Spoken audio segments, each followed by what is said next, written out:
girls to today's episode of Mental Health is Horrifying. I'm your horror Barbie host of Darkness, Candace Green, psychotherapist and all-around spooky bitch, podcasting from my bat-filled cave in Toronto, Canada. 90s nostalgia is really popular right now. You can't go anywhere without being hit in the face with a bucket hat, baggy jeans, and a 90s horror franchise being revived. And with good reason. Nostalgia is a powerful psychological phenomenon, and it crops up in times of heightened existential anxiety and uncertainty. And I don't know if you have taken a gander at the news or anything lately, but it do be anxious and uncertain out there. So I am very grateful to Creator VC, the team behind the late 90s horror documentary In Search of Darkness 1995 to 1999, for sharing a copy of their late 90s audit of the movies that basically raised us. Okay, so let's get right into it.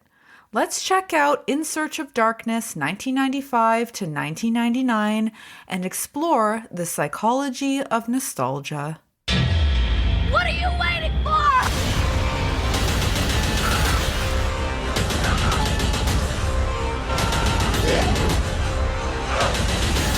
It is time to get seriously scared. Welcome To my world.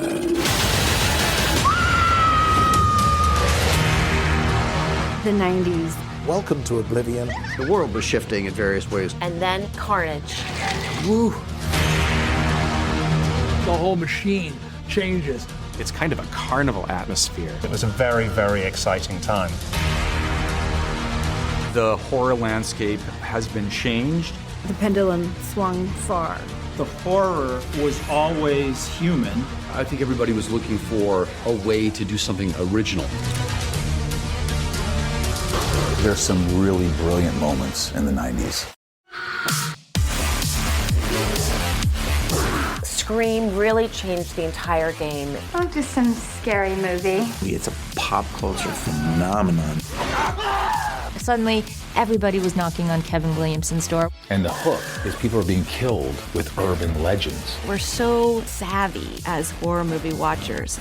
It was meta on meta with meta. More blood, more gore. Look at me, I'm Leatherface! Seven, who was kind of the antithesis of Scream. What's in the box? What's in the box? Absolutely brilliant moment of horror. There were many new types of villains in the 90s. Open wide. This movie is so goth. We were documenting the effect of anarchy. This is not reality. People had nothing to pay attention to except things like Monica Lewinsky. Blow me. We're dealing with a lot of social and political themes. Technology was advancing. Culture was getting kind of uneasy. This AOL thing, you can really do some damage with that. In Search of Darkness is a series of horror documentary retrospectives that take a look at specific time periods within the genre, the movies that define that period, and what they reveal about the broader social context from which they came. Their first documentary was In Search of Darkness, a journey into iconic 80s horror. This was such a hit that they came out with In Search of Darkness 1990 to 1994, and here we are with 1995 to 1999. These documentaries are long. 95 to 99 is over 6 hours long, so plan to watch this in several sittings. It is robust, it is thorough, and it features interviews from so many of your favorite horror actors, directors, movie makers, and journalists.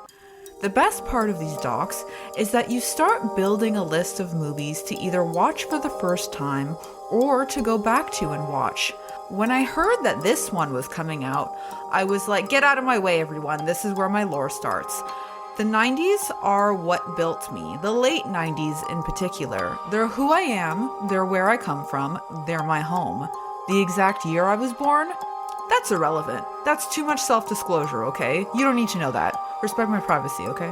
In Search of Darkness talks about how the flavor of the late 90s was reflected in the movies it produced.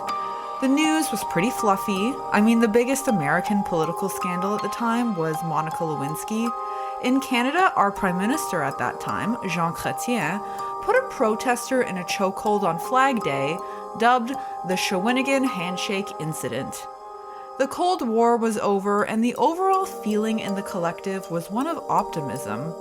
While war was over, there was, however, a rising anxiety fueled by the beginnings of the internet and what it may bring.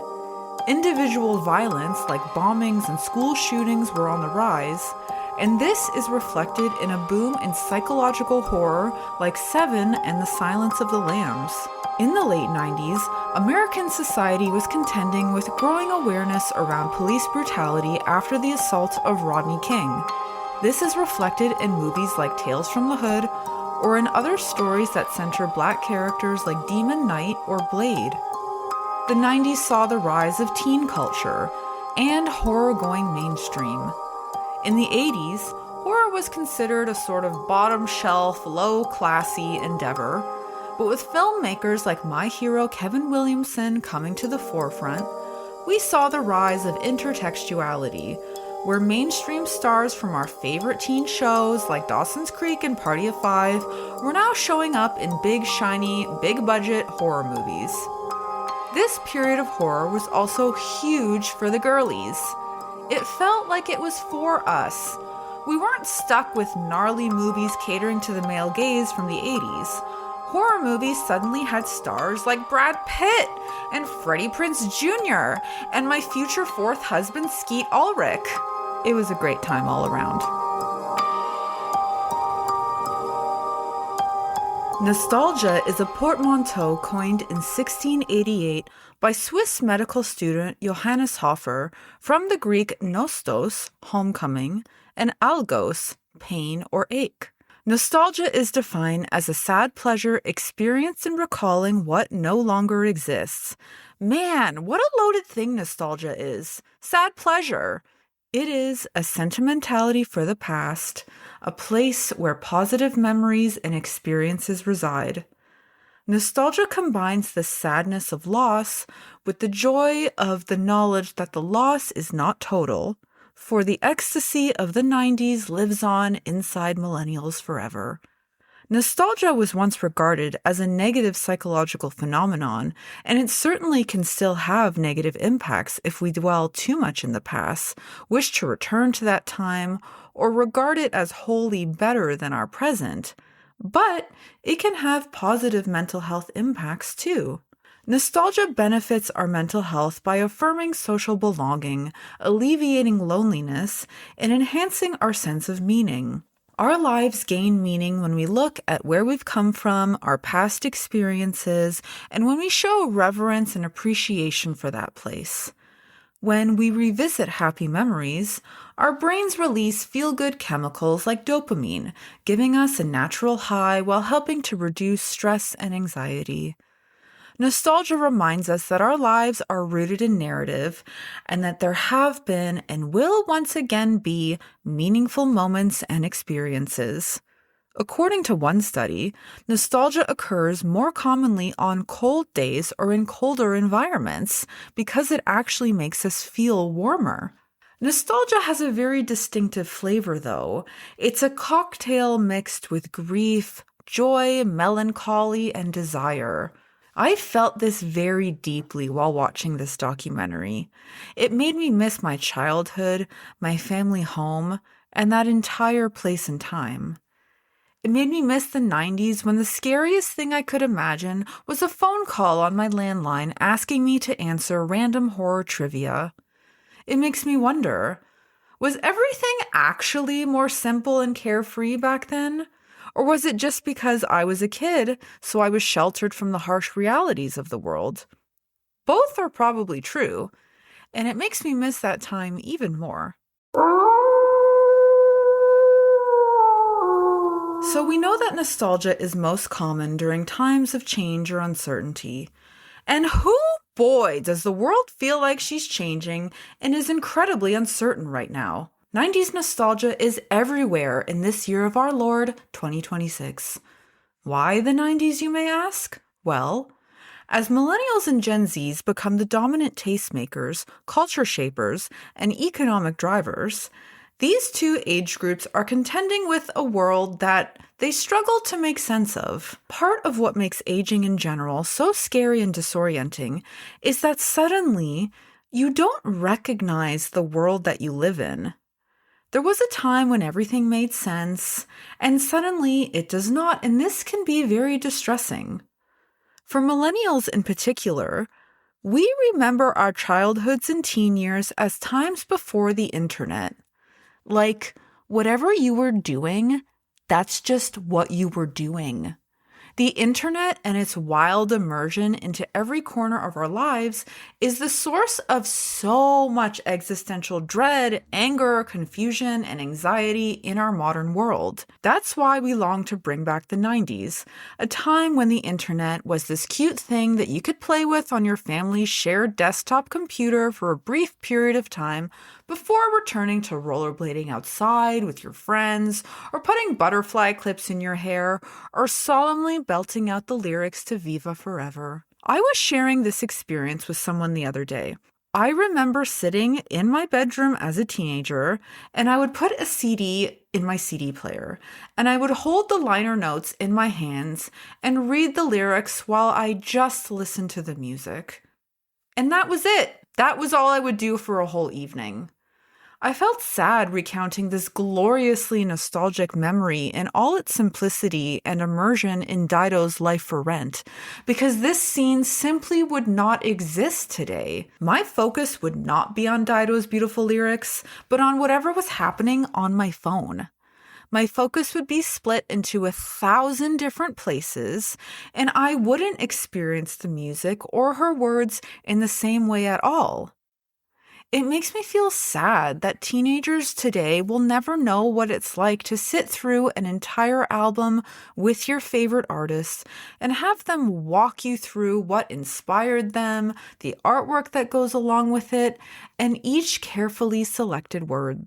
Did you know that in the horror community writ large, that the 90s are considered a lost decade of horror? I literally have no idea who came up with that characterization, but if I were to take a wild guess, it would not be someone who was a tween or teenage girl in the 90s. I have a theory about why people believe that one certain decade or time period of horror is better than all the rest. This is all rooted in nostalgia. We like the horror movies that we grew up with, the ones that our parents told us not to watch, but that we rented anyway from the video store and watched in secret. The ones we watched during sleepovers from between blankets and spaced out fingers over our eyes that we thought would protect us from Hannibal Lecter. As a listener of this podcast, you know that my favorite way to show myself love is to watch horror movies in bed while totally maxing out on coziness. I'm talking luxury sheets, plush duvet covers, premium pajamas, the works. Cozy Earth is my favorite spot to bring this luxury horror watching experience into my bed and the rest of my home.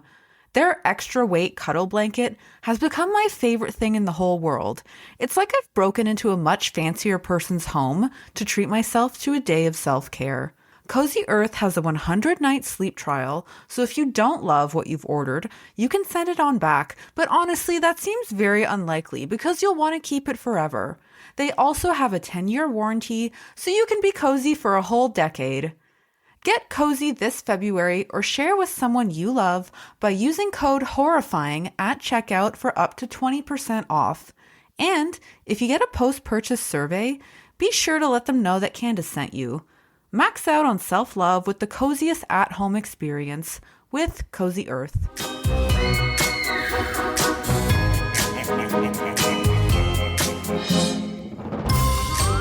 For all of us millennials and Gen Zs engaging in 90s nostalgia, we are likely tending to wounded parts of our past selves. We are reaching back to our childhood or teen selves and seeing how the things we loved then are now canonized, adored, and embraced years later, and it feels very healing in turn, and we are healing dismissed parts of ourselves too. This is a kind of reparative relationship, which is one that heals wounds from the past and gives us something that we need that we never really got. When I watched In Search of Darkness 95 to 99, and they would begin talking about a movie that was part of my youth, like The Craft or Scream, I was instantly transported back to such a specific place and time. I remember what I was wearing. I remember my best friend's basement. I remember what the stack of VHSs looked like, and I remember having braces. Now, this might shock you, but I wasn't necessarily the coolest in junior high school. I suffered from hyperhidrosis because I grew so much all at the same time, and my peers nicknamed me Ganglor because I was such a gangly creature. With all the confidence and self-esteem I paid a therapist to help me earn today, I am able to rewatch my favorite movies from a gangly period in my life and give my sweaty teen self a hug and let her know that everything is going to be okay. Nostalgia is not only good for our mental health in a parts of selves or internal family systems kind of way. Nostalgia has been proven to be incredibly helpful for those suffering with dementia. There is even a specific name for this type of therapy, reminiscence therapy, where individuals experiencing dementia or other forms of cognitive decline recall and share memories from their past. This method of therapy fosters positive feeling and personal identity by recollecting memories and shoring up family bonds as family members are invited to participate. This type of therapy involves looking through old photo albums, talking about past memories, listening to old music, and watching movies from the past. For individuals with dementia, Alzheimer's, or other forms of cognitive decline, nostalgic memories are often preserved because they are a form of long-term memory. It is easier for individuals with cognitive decline to recall them as they are reinforced through years of recall. Nostalgic memories allow those experiencing dementia, Alzheimer's, or cognitive decline to reconnect with a world that makes sense to them, to feel participatory, and to connect with those around them. It reduces stress and anxiety and makes them feel grounded in the present. Even if we aren't experiencing cognitive decline, the same principles apply for anyone engaging in nostalgia. It is an opportunity to connect with peers, share joyous memories, and ground ourselves in our own roots and narratives.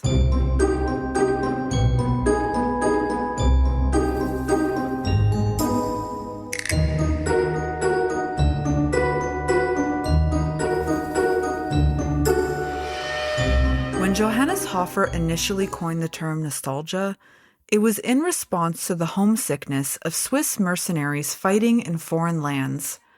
The mercenaries were actually forbidden from singing their Swiss songs so as not to aggravate their nostalgia. At this time, nostalgia was considered a mental disorder, with symptoms including pining for alpine landscapes, fainting, fever, and even, in extreme cases, death. I'd wager that something else likely caused their death, but nevertheless, nostalgia was not looked at in a positive light. Nostalgia is no longer considered a mental health disorder, if not we'd all have it, and as we talked about earlier, it has numerous mental health and cognitive benefits.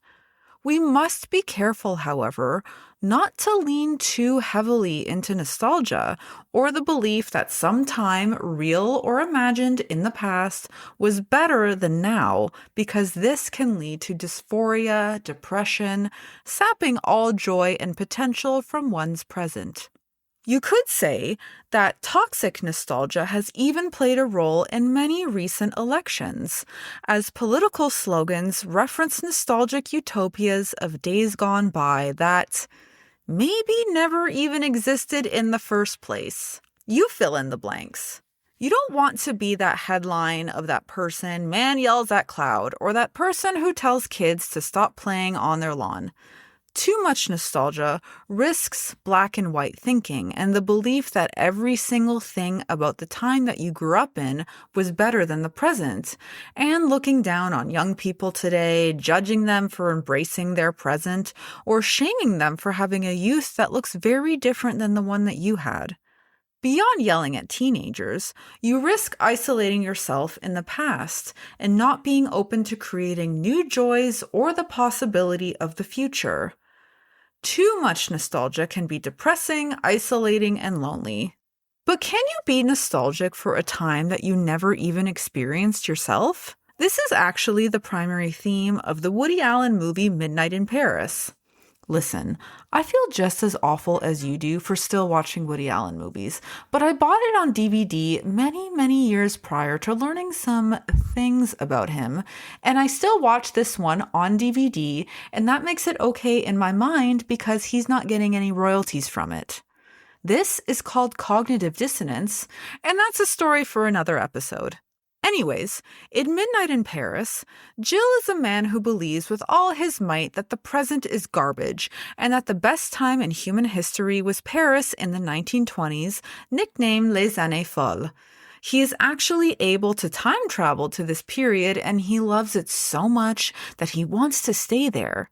Meanwhile, the woman that he meets and falls in love with in Paris in the 1920s, Adriana, is like, no way, man. The 1920s suck. The best time in Paris is La Belle Époque.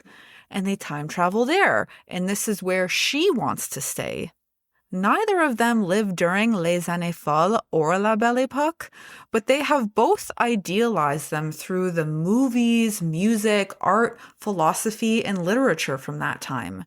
They both dwelled so much in an idealized past that they were completely unable to find happiness in their present lives.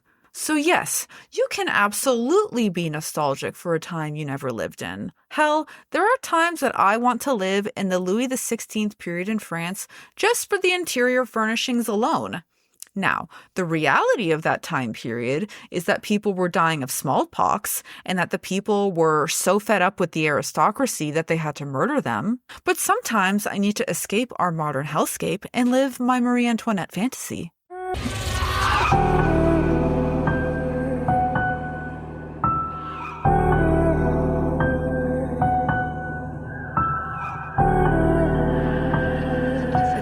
Card I associate with In Search of Darkness and 90s nostalgia is the Three of Cups. The imagery in this card speaks to the feeling that you are connecting to something so much bigger than yourself when you are engaging in nostalgia. You are tapping into a whole generation of people, an entire community who loves the same thing as you, who feel the same passion and excitement about this thing that we love that shaped us. This is actually the foundation of horror and fan cons, where entire communities are created around their mutual love of a movie, a game, a TV show, or the cast of Halloween Town. This card is celebratory in nature. It's filled with joy and the essence of reminiscence therapy, but I can also see a shadow aspect too. What are those cups filled with? If we think about them being filled with a substance like wine that is good in small doses, but that can harm us if we overindulge or ignore the rest of our lives in order to imbibe, then we're in real trouble. It's a delicate balance, this nostalgia thing. It's good for us when we appreciate it as just one part of our life or how we spend our time, but too much and we risk disconnecting from our present realities and lives.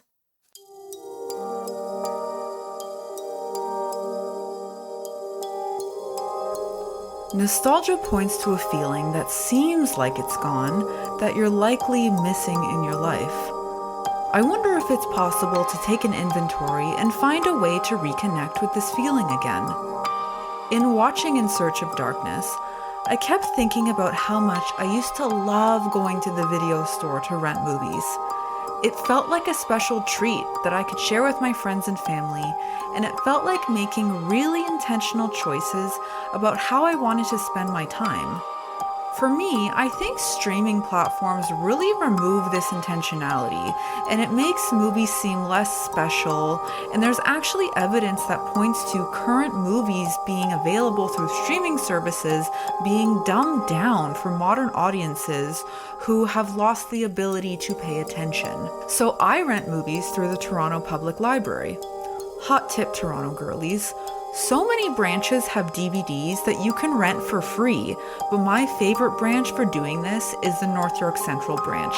It has a massive selection, and I love the experience of going there and browsing for the special movie that I will watch that night.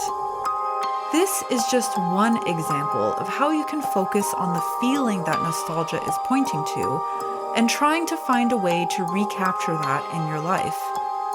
Maybe you love the time that you set aside for a hobby that felt like it could only reside in the past. Can you set time aside for a hobby like that now? Maybe you miss a time when fashion felt fun, playful, and not punitive.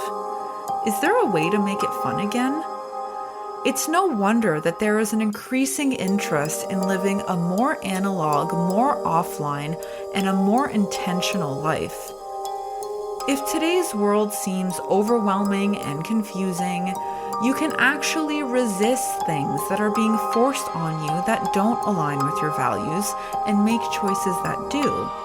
Basically, what I'm trying to tell you is that watching 90s horror movies is reminiscence therapy. Thirsting over Billy Loomis is a form of healthcare. 90s horror is good for your mental health, and you're welcome.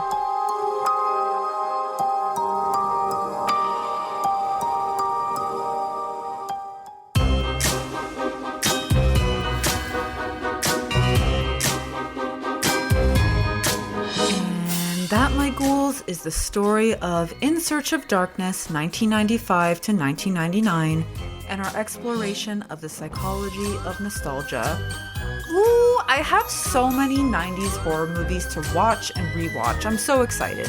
You can use promo code HorrorFriends26 in the link in my show notes to get 20% off your digital copy of In Search of Darkness, 1995 to 1999.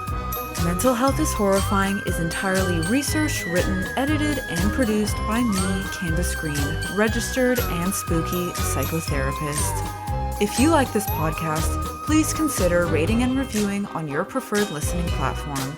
It really helps the show to reach all the other spooky ghouls out there, and I will be eternally grateful. And an eternity is a very long time for a vampire, okay? If you live in Ontario and are interested in psychotherapy with me, I offer therapy for final girls who want to make sense out of the guts of their lives. I incorporate both tarot and dream work into my practice as tools to delve deeper into fields of psychic terrain. You can follow me on Instagram at Mental Health is Horrifying, and you can also learn more about me and my services through my website, manymoonstherapy.com. Or you can also howl at the moon and I will hear your call. Bright blessings.